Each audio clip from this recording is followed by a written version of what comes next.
नमस्कार दोस्तों। आज के इस भाग दौड़ के जीवन में कोई बहुत दुखी है तो कोई बहुत सुखी है। इसी पर आधारित मैं आप सभी के सामने एक छोटा सा कहानी प्रस्तुत करने जा रहा हूँ। किशनगंज नाम का एक गांव में एक किसान हुआ करता था जिसका नाम रामू था। वह सुबह से शाम तक अपने खेतों में काम करता, लेकिन उसका मन हमेशा बेचैनी में रहता।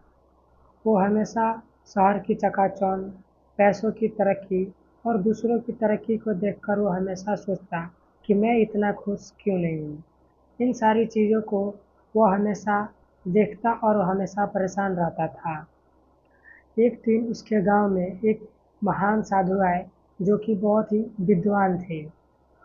रामू सोचा, शायद मैं इनको अपनी परेशानी बताता हूँ तो शायद मुझे इनसे कोई हल मिल जाए। रामू ने जाकर अपनी परेशानी बताई तो साधु महाराज मुस्कुराते हुए बोले कि बेटा, इस जीवन में खुशी तुम्हारे बाहर नहीं, खुशी तुम्हारे अंदर है। बस तुम्हें उसको देखना है। तुम अपने लिए कुछ समय रोज निकालो और कुछ समय तुम रोज अपने लिए निकालो और मैं तुमको एक काम सौंपता हूँ, तुम मुझे उसे रोज करो। रोज तुम सुबह उठकर पेड़ों के बीच टहला करो, पंछियों की आवाज़ें सुनो, सुबह की हवा को महसूस करो और दिन में एक ज़रूर अच्छा काम करो। रामू ने बोला, ठीक है महाराज, मैं कल से ज़रूर करूँगा।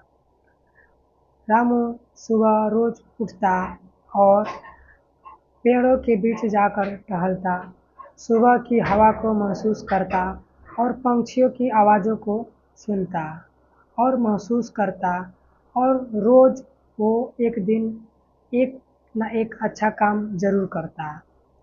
इस तरह से वह रोज़ इस काम को किया करता।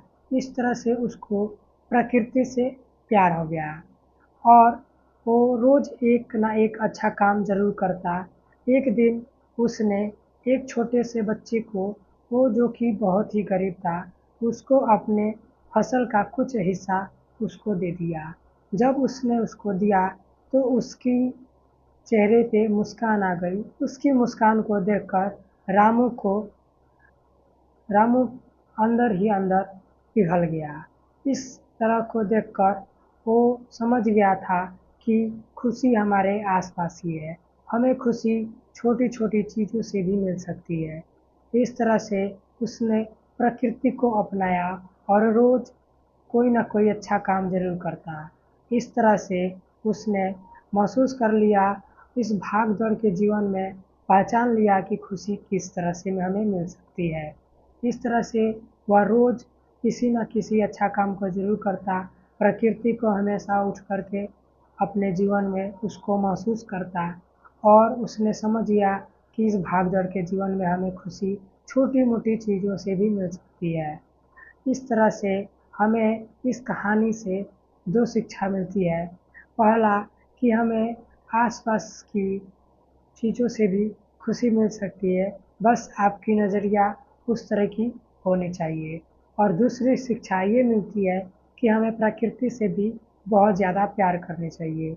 आज के समय में युवा मानव निर्मित द्वारा बनाए गए चीज़ों पे उस पे भरोसा कर रहा है, उससे प्यार कर रहा है, जो कि ये गलत है। उससे भी कई गुना ज़्यादा फ़ायदा उसको प्रकृति से हो सकती है।